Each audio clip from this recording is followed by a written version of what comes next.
Hi guys, and welcome to today's task.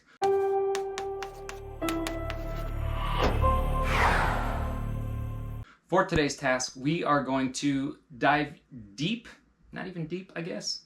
We're just gonna dive into one of the most used pieces of machinery that you all most likely own, your washing machine. If your summer has been anything like mine, you have been out playing, having fun. The kids are out playing every single day. They're in the grass, they're covered in dirt, they're covered in garbage, and all that gets into their clothes, and you wash it relentlessly. This machine runs almost 24/7, and it does a great job. But here's the thing. All of the debris and dirt and green grass stains and every piece of food that you're washing off of clothes, sometimes throw up if you have kids, goes into this machine and gets pushed out into the wastewater system. And that's totally fine, but it leaves residue, and this machine is clearly not clean inside. So I'm gonna show you a few things to clean it today. Top load washers didn't really have this problem. I guess, I don't know much about top load washers. I think they wash better personally. I never have seen the same results out of my front load dryer and washer as I have out of my parents' old top load washer and dryer. But if you have a front load, which most people do, you have this little compartment, and you can just feel the grime in there. That has a little flip down lid that you can pull all the way off. Just pinch these and it'll come right off.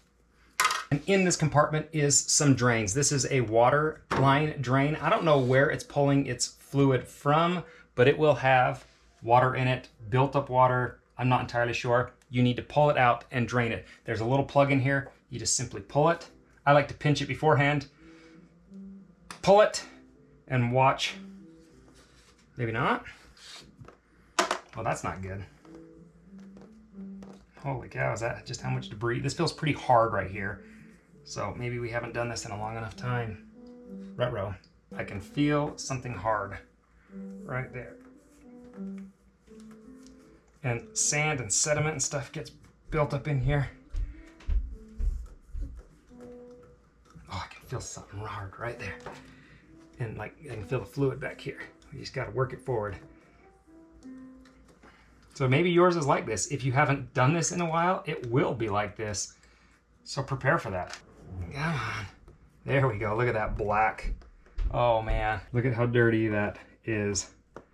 That is horrific. As soon as we can get all that sand.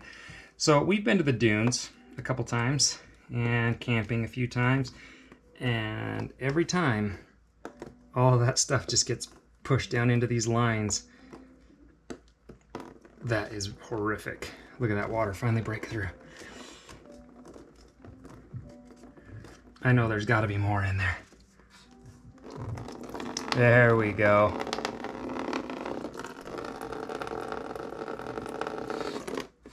Oh, I think I had it pinched a little bit too far. So we're gonna let that drain for as long as it takes and drain out all the fluid in there, but you can clearly see sand, debris that's in your machine. This holds odor, and it's not allowing your machine to really smell clean or get your clothes as clean as it should be. Then we can replace the cap for the plug and put it right back up in there. I do recommend changing this at least every 6 months, pretty much when you change your air filters for your furnace, which I'm gonna do today as well. I would empty this and clean it out. Next, we're gonna empty this compartment, which this actually holds a lot of grit and rocks and sand and junk as well, and debris. It's a filter system, so we're gonna empty that, but in order to do that, we need to pull open this compartment, because if not, the water will flow right down into this, and it will get all through the back end of this machine.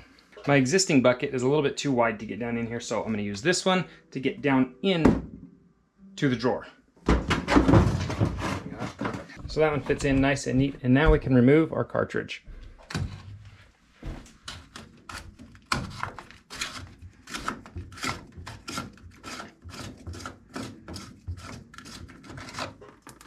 That's really surprising.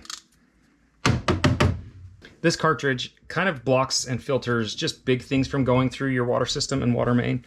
There is like a lot of grit down in here, and there's not really a great way to clean that other than with like maybe a turkey baster or something. But I do recommend seeing if you can at least get your fingers in there, pull out whatever debris you can,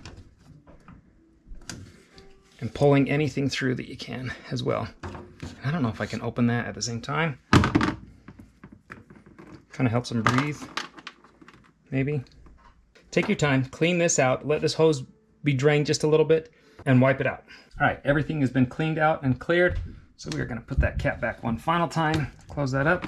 We're gonna put our filter back in place, seal it tight. There is a grommet that if it's not sealed against, it will leak water everywhere. We can pull our bucket out, which really didn't end up with much water, but it's because we've drained that tube first. So do this first, then empty your filter. Now we can replace the door, and it goes on upside down, then it goes up into place. Hopefully with the piano prelude in the background, you can still hear me and I can finish the cleaning of our washing machine so that you can go do this task as well. Maybe you guys remember from a video a while ago about cleaning garbage disposals from the same company of Glisten, who is not sponsoring this video, but I like their products. So I use these in their garbage disposal. I'll link that video in the description. They make a Glisten washing machine formula as well. So to use this formula is really simple. You take a little bit and put it on a damp rag if your rubber ring is really, really dirty. My rubber ring is actually really clean because we recently had this machine serviced because a part went bad on it. This machine is 13 years old now. I can't believe it. But, so this ring is really clean, but we didn't do a deep clean on the tub, and that's what this formula will help do. So you simply close your machine, open up your detergent tray.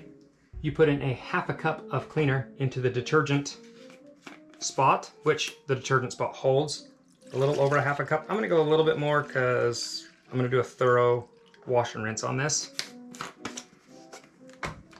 Close the detergent tray. Now its recommendations are to run a normal cycle with, oops, oh, it won't let me do that. Okay, let's do a pre-wash because I like that. An extra rinse, and let's go to, it's only gonna let me go to hot, cold, and we're gonna say that we have a heavy load. We want this to do a very thorough wash of this. So I'm gonna do a pre-wash and an extra rinse as well because of the formula that's going into. It is not harmful to your clothes if it stays on there, so don't worry about that too much. Now the entire time that this is washing, it is going to be cycling all of that fluid through all of the cycles of our washing machine. You guys, this is the simple and practical way to clean your washing machine that has been scrubbing dirt and debris off all summer long. Get it prepped and ready for the school year by this one simple trick. I will link in the description the product that I use for you guys to purchase as well. It was really, really cheap, only like $3, maybe $4, and a bottle of that will last me at least 2 cleaning cycles, which if I do one every 6 months, that's a year. $4 a year, that's a really, really good deal for that cleaning stuff. So, if you guys liked today's video, give it a thumbs up. If you're new to the channel, subscribe, and we'll see you guys next time. I don't have a cardboard box for you, bud. There is one. Do you want this one? Okay, bring me this one. I'm killing my vibe in my video here, Lincoln. No, yeah, good thing I only have like 10% battery. Great. So,